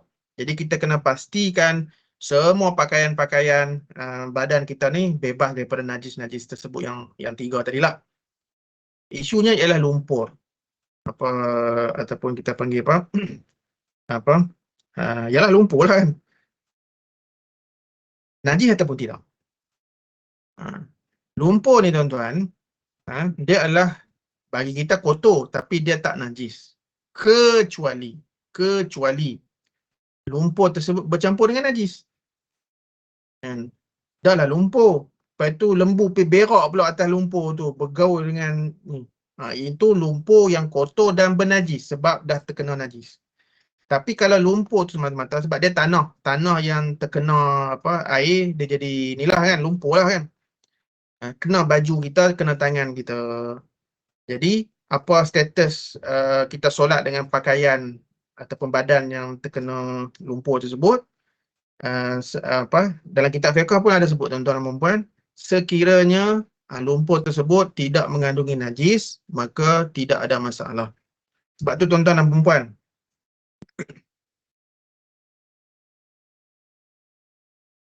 apa nama, saya ni apa di USIM ni saya duk main bola sebab saya minat bersukan, especially main bola lah. Okay, jadi kadang-kadang dulu-dulu lah apabila kita pergi training, kita main friendly kan, biasa lepas balik kerja lah pukul 5, 5:30, kadang-kadang pukul 6 baru sampai tempat perlawanan. So bila kita main dalam keadaan apa, yalah baju berpeluh kan, badan berpeluh, baju pun dah basah dengan peluh kita kan, kita jatuh sana jatuh sini, kotor lah sikit baju kita kan. Lepas tu masuk waktu maghrib. Okey. Jadi kadang-kadang memang tak sempat dah nak mandi ke, sebentar kita nak bagi sejuk badan betul-betul kan. Jadi kita semayang pakai pakaian berpeluh tersebut lah. Boleh tak tuan-tuan? Jawapannya tak ada masalah pun. Okey. Selagi mana kekotoran peluh kita itu ataupun yang tadi kita jatuh sana sini itu tak terkena tek lembu, tek kucing ke tek anjing ke. Kalau terkena tu memang kita wajib basuh lah kan? Tapi kalau sekadar kotor tanah ataupun kotor peluh kita tu, kita nak solat tidak ada masalah. Cuma kalau sempat, kalau sempat kita bersihkan badan, rumah kita dekat, ataupun kita ada masa untuk mandi dulu, tukar baju, itu afdal lah. Ini kita cerita tuan-tuan dan perempuan, petugas-petugas yang pergi tolong basuh rumah, tuan rumah tu sendiri kan 2-3 hari punya duk bersih. Okey. Jadi sumber air sikit dan sebagainya. So kita kena tengok realiti lah. Dan soalan ni memang soalan favourite yang selalu ditanya oleh khususnya petugas, sukarelawan. Boleh tak Ustaz kami solat dalam keadaan baju kami terkena lumpur banjir ni kan? Jadi selagi mana kita tak nampak dengan mata kepala kita yang lumpur tersebut bercampur dengan najis, maka itu tak ada masalah kan? Macam tadilah, kalau sempat tukar sempat mandi tu tak apalah, kita buatlah kan? Itu lebih afdal lah. Tapi kalau tak sempat, Tak ada masalah tuan-tuan dan puan untuk kita solat dalam keadaan terkena lupa. Sama juga isu yang keempat, kita kata solat kita menggunakan kasut pocukang tu kan dan sebagainya. Okey, isu solat pakai kasut ni sebenarnya dalam hadis pun ada cerita kan. Nabi pernah sembahyang pakai kasut kan, dan Rasulullah pun pernah tanya kepada sahabat, kenapa kamu solat tak pakai kasut? Jadi itu menunjukkan keharusan kita pakai kasut kan. Cuma isu pakai kasut ni tuan-tuan dan perempuan, bukan kita bercakap pasal keadaan normal kan. Ni duk tak duk tiba-tiba sembahyang pakai kasut kan. Nampak macam pelik lah kan. Ini kita cerita pasal ketika kita menjalankan tugas pembersihan kan, tempat pun tak sesuai kalau kita buka kasut dan sebagainya. Jadi petugas-petugas tuan rumah kan, dalam keadaan yang tak sempat nak kita kata tukar dan sebagainya lah, kita semayang pakai kasut. Tak kisahlah kasut pocukang ke selipar ke. Yang penting pastikan kasut kita itu tidak terkena ataupun bercampur dengan najis jugalah. Sama dengan macam kita pakai baju. Okey, saya nampak ada orang kat tangan untuk tanya soalan. Simpan kejap. Biar izinkan saya habiskan dulu perkongsian saya. Nanti kita akan buka peluang untuk kita tanya dan berbincangan. Okey. Sebenarnya saya tidak mendetailkan dan tidak memperincikan jawapan berdalil dan juga petikan-petikan daripada kitab fiqh. Nanti tuan-tuan dan perempuan saya boleh share je, tak ada masalah, artikel yang saya buat tu. Nanti kontak saya kemudian lah, saya akan bagi, tuan-tuan boleh tengok sendiri dari segi pendalilan dan hujah sama ada dalil Quran, hadis dan juga petikan-petikan daripada kitab fiqh. InsyaAllah saya kongsi nanti. Okey. Untuk isu terakhir, Allah berselamat, isu pengurusan jenazah. Okey, macam tadi saya kongsikan, pengurusan jenazah ni di Sekolah Kebangsaan Keretau yang tenggelam tu, memang ada kes seorang remaja OKU meninggal dan mereka terpaksa menguruskan jenazah tu mengikut ataupun mereka mencari tempat yang berhampiran, yang tanah berhampiran lah, dan mereka tanam dekat kaki bukit milik seorang penduduk di situ. Okay. Cuma saya pun tak tertanya, saya pun terlupa tanya, lepas tu jadi apa? Adakah mereka korek semula ataupun macam mana kan, wallahu alam. Saya pun terlupa nak tanya. Cuma kita kata apa yang telah dilakukan oleh penduduk di Sekolah Kebangsaan Keretau tu, pusat penempatan yang tenggelam, mereka bawa jenazah tersebut pergi ke tanah yang berhampiran, iaitu dapat satu kaki bukit. Okay. Dan isu ni juga tuan-tuan dan perempuan, pengurusan jenazah pernah ditanya kan, ketika banjir besar itu di mana, di Johor kalau tak silap saya, mereka nak buat apa kan? Sebab kampung mereka tak boleh nak keluar. Jadi jenazah tu nak buat macam mana? Okey, tuan-tuan ingat tak dulu-dulu kan, ni zaman tok nenek kita lah, pergi haji, pergi umrah naik kapal laut. Okay, jadi bila ada kematian, okay, kapal-kapal ni mereka bukannya ada peti ais ke ataupun bilik beku nak simpan mayat. Jadi apa yang mereka buat ialah mereka akan buang kan, lepaskan jenazah tersebut kan, mereka ikat dengan batu ke apa semua tu kan, mereka akan lepaskan di tengah laut lah. So jenazah tu tenggelam sebab kita ikat dengan batu ke ataupun ikat dengan benda berat kan. So jenazah tu akan masuk ke dalam dalam laut. Okey. Cuma dalam garis panduan yang kami nyatakan ini, kita bagi beberapa option. Okey. Sekiranya jenazah tersebut boleh ditanam.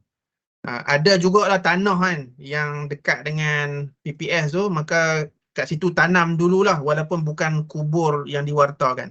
Sebab tuan-tuan dan perempuan, sekarang ni bukan sebarangan kita boleh tanam jenazah. Dia kena kita mohon permit. Dan biasa kalau penggali kubur kita tak ada permit tanam tu, dia tak boleh tanam tu. Salah. Tapi ni kita bercakap pasal keadaan darurat ketika banjir. Jadi apa kita nak buat? So kalaulah di pusat penempatan tu ada juga tanah, maka kita tanam di situ dulu. Kemudian bila dah banjir surut, inilah maklumkan dekat pihak berkuasa agama, kita korek semula dan tanam tempat kubur yang inilah diwartakan. Kalau tak ada, macam tadi kes di Sulawesi Kebangsaan Kertau, kalau ada sampan, kalau ada bot, kita boleh bawa ke tanah yang berhampiran. Okay, kalau tak ada, bot tak ada kan, memang kita terperangkap lah, tak boleh nak keluar. Kan? Jadi kan tadi saya cerita ni senario kat sekolah Kebangsaan Kertau. Kita ada tingkat 1, tingkat 2. Walaupun tingkat 1, tingkat 2 tu sebenarnya penuh. Ada 200 orang penduduk mangsa kat situ. Jadi mungkin kita boleh asingkan buat sementara lah kan. Sementara kita nak hello pihak berkuasa kan. Kita asingkan letak jenazah di satu tempat berasingan lah. Di bilik lain ataupun di tingkat lain. Okey. Andai kata ni last choice lah. Last choice kalau tak boleh nak buat apa lah. Terperangkap di pusat penempatan ataupun di tempat itu, nak call pihak berkuasa pun, penyelamat pun depa kita lost, tak dapat contact dan sebagainya. So nak buat macam mana?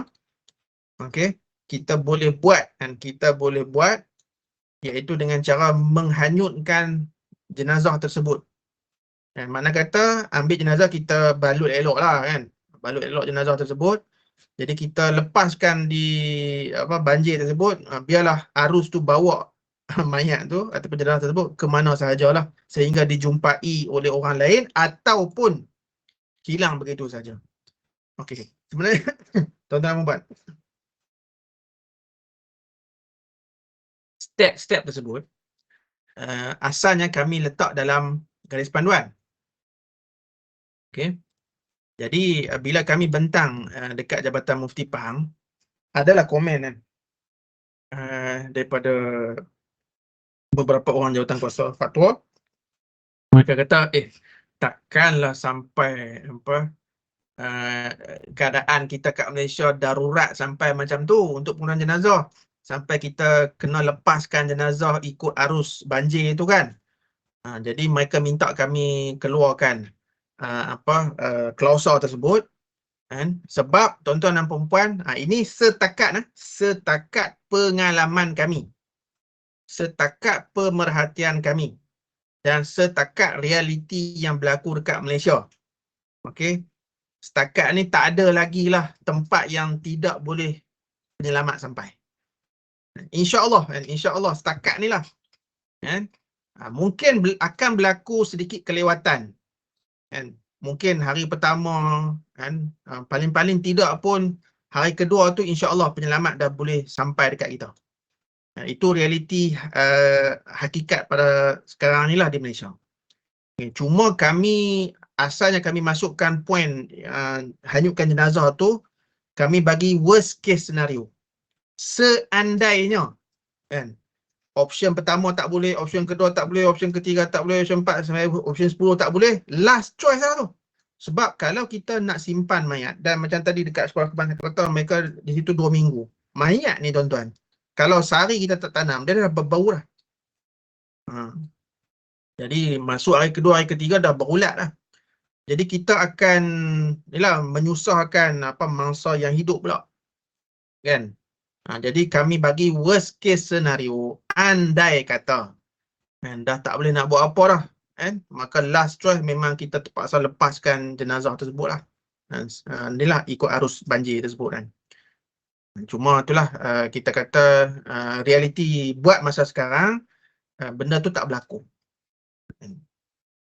Okay, saya rasa mungkin sekadar itu saja untuk perkongsian saya. Kita ada lebih kurang masa 30 minit lagi ni. Mungkin saya buka soalan lah kepada tuan-tuan dan perempuan. Kan? Khususnya yang berada ni lah dalam Microsoft Team ni. Silakan kalau ada pertanyaan. Ataupun nak berkongsi pengalaman pun silakan.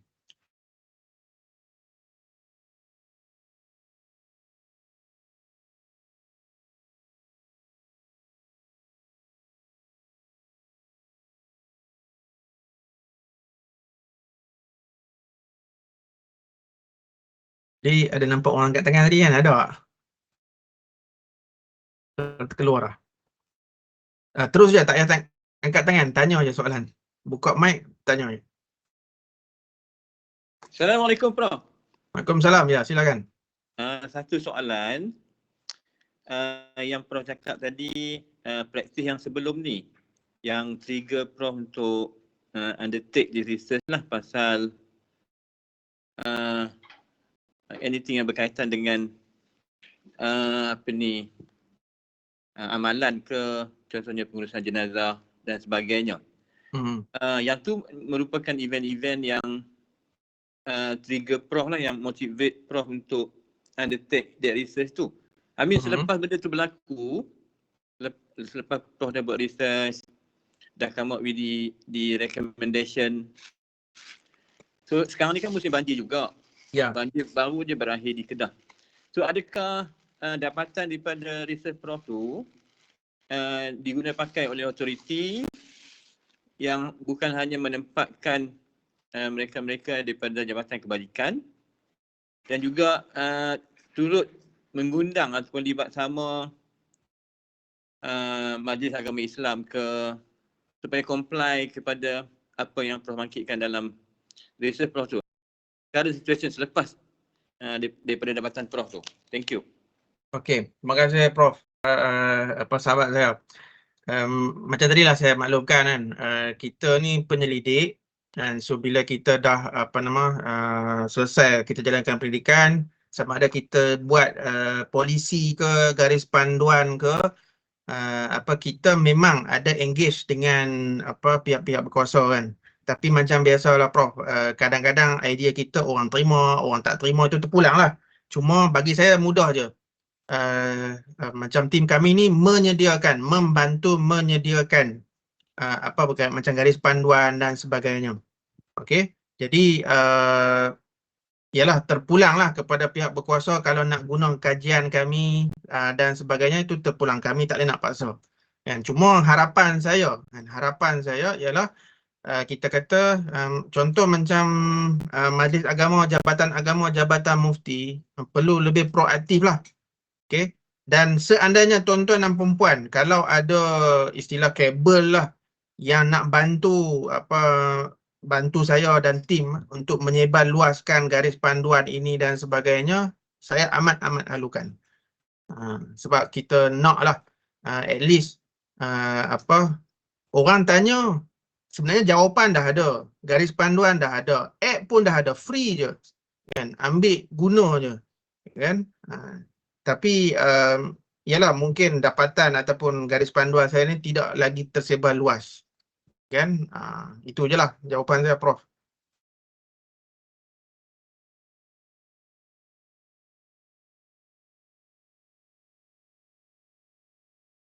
Okey, dalam Facebook ni ada satu soalan. Kalau tiada tempat tinggi untuk solat, boleh tak solat dalam keadaan berdiri? Okey. Kita kata Allah SWT, tengok realiti tuan-tuan.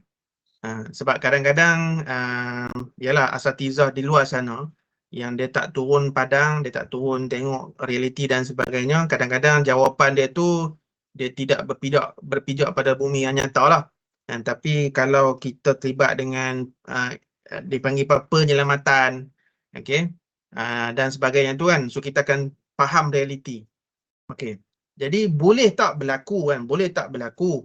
Kita kata kalau contohnya rumah kita naik air. Tapi naik air tu kebetulan rumah kita memang satu tingkat. Kalau ada tingkat kedua ketiga mungkin kita boleh naik ke atas kan. Tapi katalah rumah kita setingkat. Dan air sampai katalah betih ataupun paras paha. Jadi nak semayang kita kena sujud. Sujud meletakkan dahi ke lantai lah kan. Jadi kalau kita letak ke lantai, tenggelam lah dan kita tak boleh nafas. Jadi tak boleh. Jadi boleh tak kita semayang dalam keadaan berdiri saja? So, tengok keadaan juga tuan-tuan dan puan-puan. Kita tak boleh bagi jawapan yang satu untuk fit all. Kena tengok keadaan. Seandainya kita boleh berdiri atas meja makan, contohnya, kan? Ataupun atas sofa. Okay? Yang boleh menghadap kiblat tu, So kita usahakan untuk berdiri atas sofa ataupun atas meja makan. Tapi kalau memang tak boleh lah, kan, memang tak ada tempat langsung lah kita nak naik ke tempat tinggi. Jadi kita sembahyang itu dipanggil sekadar yang mampu. Dan iaitu untuk qiyam kita solat macam biasa. Rokok mungkin kita boleh rokok, tak ada masalah. Tapi bila nak sujud itu, kan, kita just tundukkan badan kita ni melebihi tahap rokok sikit. Kalau rokok kan selalu kita samakan badan kita kan macam ni. So kita tunduk sikit untuk isyarat sujud. Okey, kemudian kita duduk antara dua sujud dalam keadaan berdiri lah. Okey, kemudian sujud balik dan naik ke rakaat yang seterusnya. Okey. Jadi kena tengok keadaan tuan-tuan. Kena tengok keadaan tuan-tuan. Dan macam tadi saya cerita, kawan saya tu terperangkap di atas loteng rumah. Tak boleh berdiri. Dia mungkin duduk saja. Jadi kita solat dalam keadaan duduk. Mungkin duduk tu pula nak sujud pun tak boleh sebab kita kat atas loteng tu kan kita duduk ataupun yalah kita akan pijak palang kan. So macam mana nak sujud? Nak berdiri lagi memang tak boleh. Jadi kita solat dalam keadaan duduk saja. So tengok keadaan dan situasi banjir tersebut tuan-tuan. Wallahu a'lam.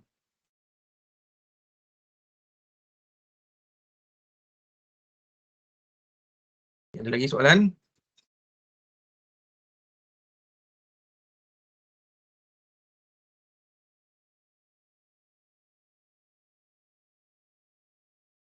Ya, silakan. Tak payah angkat tangan, terus tanya ya. Buka je mic tanya. Assalamualaikum warahmatullahi wabarakatuh. Prof. Saya nak bertanya tentang hukum solat Jumaat. Hukum solat Jumaat, sekiranya berlaku banjir, mungkin ada setengah kawasan termasuk masjid akan ada halangan lah untuk orang ke sana dan sebagainya. So kalau untuk solat Jumaat, adakah perlu mendapat kebenaran dan sebagainya? Soalan yang baik. Saya mungkin yang dalam Facebook ni tak dengar soalan tu kan. So saya ulang balik. Ada soalan bertanya tentang macam mana kita dengan solat Jumaat. Okey, untuk makluman tuan-tuan dan perempuan, isu ini juga sebenarnya kami perhatikan sebab kebetulan second day yang kami sampai di Temerloh tu hari Jumaat. Jadi kita kata masa tu kami berada di sekolah menengah sains sukan Temerloh. Okey. Ketika kami sampai di situ dekat-dekat Jumaat tu, kami kata sebab kita musafir kan, musafir tak wajib sembahyang Jumaat. Jadi saya kata kat tim, okey tak apa. Kali ni kita tak payah sembahyang Jumaat sebab kita nak tengok keadaan di sekolah tu. Dan sebelum tu asalnya bila kami sampai, kami dapat makluman daripada pengurus pegawai JKM tempat tu akan didirikan solat Jumaat di situ. Sebab di sekolah menengah sains tu ada surau kat belakang tu. Jadi kami kata okey tak apalah kalau macam tu kita tunggu je lah kat sini untuk sembahyang Jumaat sekali. Tapi last minute lah, dah masa tu dah dekat nak masuk ni lah pukul 12.30 lebih dah. Baru dapat maklumat terkini yang tidak dapat kelulusan untuk solat Jumaat di sekolah menengah tu. Sekolah menengah sains tu. Jadi makna kata mangsa-mangsa banjir tu kena keluar lah pergi sembahyang Jumaat. Itu yang tadi saya kata kat kawan-kawan, kalau macam tu tak apalah. Kita musafir, kita tak pergi sembahyang Jumaat. Dan kita nak tengok, yang laki-laki di pusat penempatan tu pergi sembahyang Jumaat tu. Dan bila dah sampai dekat waktu kan, dan sebenarnya pun dah kira istilah dah orang dah azan apa semua tu, adalah tak ramai tapi ada lah kan 3-4 orang yang tak pergi sembahyang Jumaat. Dan kami pun tanyalah, ada seorang brother tu, bang, tak pergi sembahyang Jumaat ke? Oh, dia kata saya malas. Dia memang dia mengaku terus. Saya malas, tak pergi sembahyang Jumaat lah. Jadi makna kata isu solat Jumaat di pusat penempatan. Sebenarnya kami ada bangkitkan ketika kami bentang dekat Jabatan Mufti Pahang tu. Cuma maklum balas daripada Jabatan Kuasa Fatwa, mereka menyatakan untuk mendirikan solat Jumaat perlu kepada keizinan dan kelulusan pihak berkuasa agama. Okey. Dan di sekolah Kertau tu pun saya pun dah lupa dah. Dia orang ada buat sembahyang Jumaat ke tak kan. Cuma kalau dalam kes senario macam tu kan, sebenarnya mereka boleh untuk memohon kelulusan untuk solat Jumaat. Tapi kalau seingat saya dia orang tak buat sebab yang pertama tak ada siapa pun minta kelulusan. Okey. Dan yang kedua istilahnya kita pandai-pandai sendiri. Sebabkan kita terperangkap dalam sekolah tu, kita tak boleh keluar, jadi kita tak wajib sembahyang Jumaat. Itu andaian mangsa ketika itulah. Cuma bagi saya, kalau macam contoh kalau kat sekolah kebangsaan Kertau tu, sebenarnya perhubungan dengan dunia luar, mereka boleh call, mereka boleh WhatsApp lagi sebab mereka ada generator. Dan memang dibekalkan pihak penyelamat bagi generator, so dia tak ada masalah dari segi lampu, nak charge handphone dan boleh call pun. Jadi kalau nak ikutlah kan, boleh pun kelulusan khas untuk dirikan solat Jumaat sebab ada 200 orang dekat situ sekolah tu. Cuma respon ketika kami bentang dekat Jabatan Mufti untuk solat Jumaat ni, Jawatan Konservator kata kalau keadaan-keadaan macam tu maksudnya tergugur tu, tak perlu minta izin pun, memang tergugur dah kan, sebab kita tak boleh pandai-pandai buat solat Jumaat sendiri, memang dengan kelulusan istilah kerajaan lah. Kerajaan tu makna kata pihak berkuasa agama lah, iaitu Jabatan Agama. Wallahualam. Okey, soalan daripada Facebook, solat kena ganti tak lepas keadaan kita pulih daripada banjir kan kita semayang jamak tamam, macam tadi kan kita semayang dalam keadaan berdiri ke keadaan duduk dan sebagainya, semayang ihtiram waktu kan. Ihtiram waktu tu maksudnya kita tidak dapat melakukan solat kita dengan sempurna. Memanglah ada perbahasan dalam kitab-kitab fiqh kan, contoh kita semayang dalam keadaan tidak ada wuduk kan, dipanggil faqidut tahurain, kita tak berwuduk, tak boleh tayamum. Semayang ihtiram waktu lah maksudnya kan, jadi kena qada lah. So ada pandangan yang kata kena qada, ada pandangan yang kata tidak kena qada kan. Dalam mazhab Syafi'i, kalau benda itu dia tidak melibatkan rutin ataupun benda tu berlaku sekali sekala saja, maka kita kata kena qada kan. Tapi tuan-tuan dan puan bayangkan, tengoklah macam tadi kan, katalah tapi macam dekat sekolah Kertau tadi pun tak ada isu sebab daripada sudut nak ambil wuduk, boleh berwuduk dengan air banjir. So kita tidak namakan keadaan itu orang yang tak boleh berwuduk. Okey.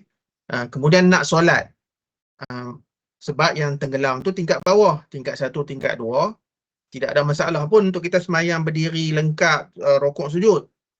Ini contoh situasi yang kita tak boleh berwuduk, kita tak boleh bertayamum, kemudian keadaan tidak mengizinkan untuk kita buat rukun dengan sempurna. Okey. So dalam kalau yang kita selalu belajar kitab fiqh lah kan, khususnya mazhab Syafi'i kita, kalau benda tu dah berulang kali, berhari-hari kan, maka tergugurlah kita kata untuk kita qada tersebut. Tapi tuan-tuan dan puan-puan, bagi saya mudah je. Yang ni bab qada tak qada ni kan, dia subjektif juga. Kan, bagi orang mungkin dia kata 2-3 hari tu dah banyak. Kan, mungkin bagi setengah orang mungkin okey saja. Jadi jangan bergaduh. Kalau rasa diri tak selesa, kan, rasa tak sedap lah hati aku ni, aku nak qada lah. Okey. Yang penting sembahyang tuan-tuan dan puan-puan. Wallahu a'lam bissawab.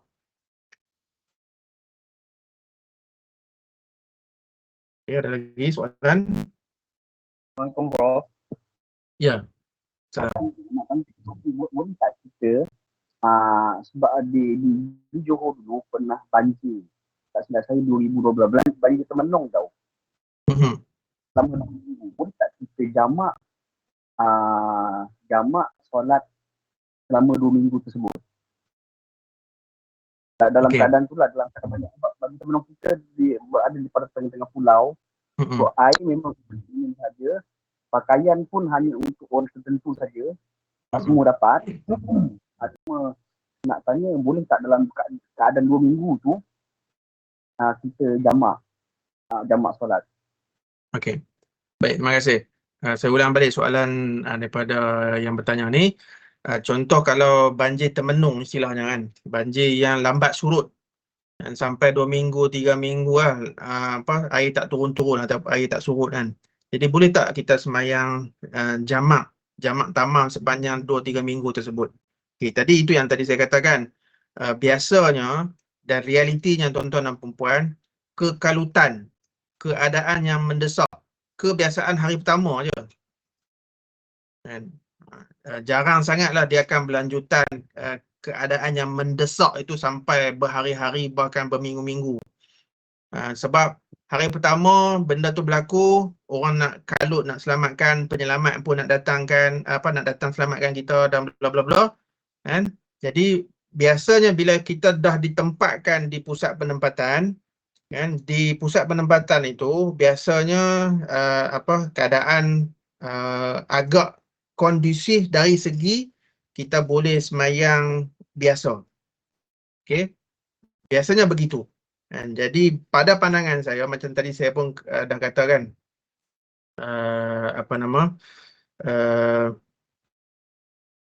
dia tidak ada kita panggil keadaan mendesak dah kalau kita dah sampai pusat penempatan. Ataupun kita berada di rumah sendiri.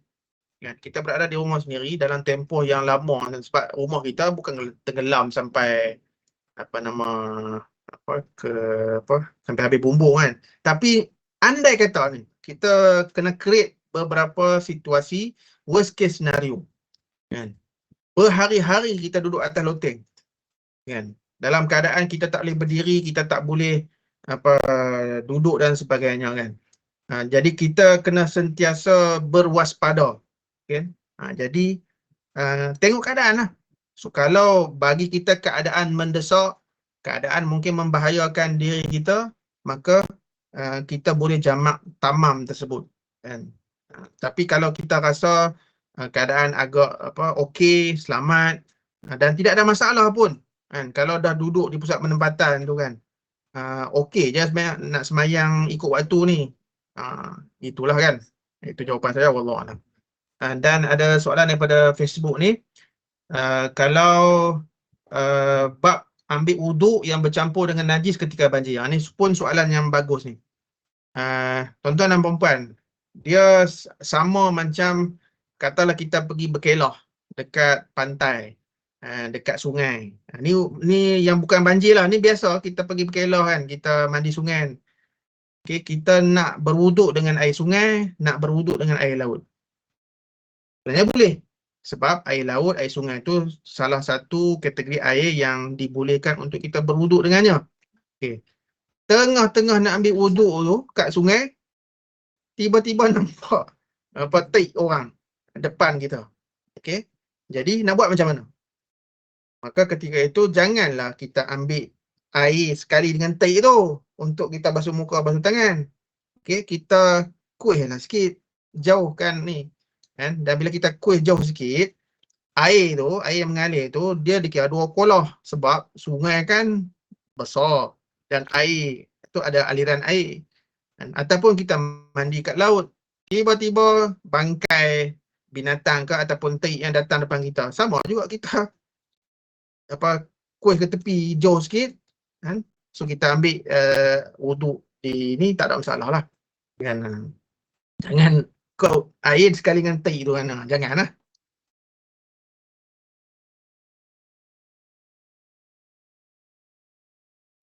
Okay, ada 10 minit Prof, silakan. Ya. Saya nak bertanya berkenaan dengan barang-barang yang dijumpai yang tidak diketahui pemiliknya. Jadi kalau dalam situasi banjir ni, macam mana solusi yang terbaik? Okey. Istilah ni lah luqatah lah kan. Dia kita soalan daripada dalam tips ni tanya berkenaan dengan barang-barang yang kita jumpa ketika musim banjir ni kan. Biasalah barang hanyut mai dekat rumah kita, macam-macam lah, macam-macam barang ni. Dan di pusat-pusat penempatan pun sama juga. Jadi ini kita namakan barang luqatah ataupun barang yang kita jumpai. So nak buat macam mana? Yang pertama, kalau kita yang jumpa kan, dan tengok jenis dan kategori barang lah. Wallet, okay, kalau kita jumpa wallet, biasanya dalam wallet tu akan ada IC dan alamat dekat IC punya kan, ataupun lesen kereta. So kita boleh tahu kan siapa pemiliknya, dan kalau tak dapat serahkan kat tuannya, sekurang-kurangnya kita boleh pergi serah kat balai polis kan. Tapi barang-barang yang lain ni, contoh barang makanan kan, tiba-tiba kan nampak lalu depan kita dalam air banjir tu nasi goreng kan, orang baru masak, mungkin terlepas agaknya kan. Jadi kita dah lah lapang kan, bantuan tak ada kan, so nak buat macam mana? Dan dalam kitab-kitab fiqh pun ada sebut, kalau barang yang kita jumpa dan barang itu cepat rosak, contoh macam makanan, okey, dan dalam keadaan kita macam tadi lah, kita kelaparan tu, diharuskan untuk kita ambil untuk kita makan. Okey. Tapi kalau barang-barang yang kita boleh dia tak cepat rosak kan, handphone ke apa kan, so kita boleh ni, dan kita boleh iklan pun dalam media sosial kita kan, sekarang ni cepat je kan. Siapa hilang barang ketika banjir ni kan, sila tuntut dekat saya, contohnya lah kan. Jadi tindakan kita bila kita jumpa barang yang dijumpai ni, memang tengok jenis kan. Kalau cepat rosak dan macam makanan, kalau perlu kita makan, kita boleh makan kan. Nak ganti tak ganti itu pun satu isu lain kan. Kalau tuan dia berkerah juga nak minta, tak apalah, kita bayar lah. Setakat nasi goreng kan, RM5-6 tu kita bayar je lah kan. Tapi kalau barang-barang lain tu, dan bagus juga kan, untuk pengurusan bencana, contoh macam pihak JKM tadi kan, yang mereka yang akan menguruskan PPS. Jadi kena ada satu polisi lost and found dan polisi luqatah. Pihak berkuasa agama boleh memainkan peranan membantu menyediakan garis panduan ataupun nak buat macam mana. So barang-barang yang dijumpai ni kan, kalau ikut fiqh memanglah kita kena iklankan, isu iklankan setahun ataupun itu pun ada perbahasan fiqhnya kan. Tapi biasanya barang jumpaan ni kita akan ambil simpan dan kita akan hebahkan sehinggalah kita jumpa tuan dia. Kalau sampai satu peringkat dah setahun kan, kalau ikut fiqh biasa ni, fiqh klasik, dah sampai setahun tak ada orang mengaku, kita boleh manfaatkan barang tersebut. Wallahualam. Orang kata tengah hujan lebat kat luar, ya memang rumah saya ni di Salak Tinggi ni memang tengah hujan lebat kat luar ni. Kita doa harap-harap tak banjir lah. Okay, mungkin satu lagi soalan kalau ada.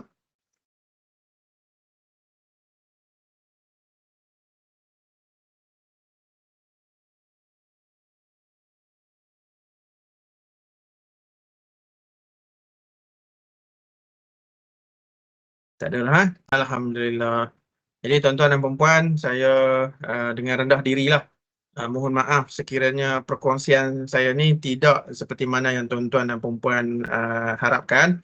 Tapi kita kata Allahumma salli Muhammad, sekadar nak berkongsi kan, apa yang tim kami buat, dan garis panduan tu tuan-tuan boleh download dan boleh sebarkan, boleh bagi tahu dekat ni lah. Kita ni yang hadir pada malam ini sama dalam Mikrosoti ataupun live FB saya ni, kita sendiri adalah mangsa, kita adalah petugas, kita adalah penyelamat, kita adalah penyelidik, kita adalah pelajar, kita adalah pihak berkuasa, khususnya pihak berkuasa agama.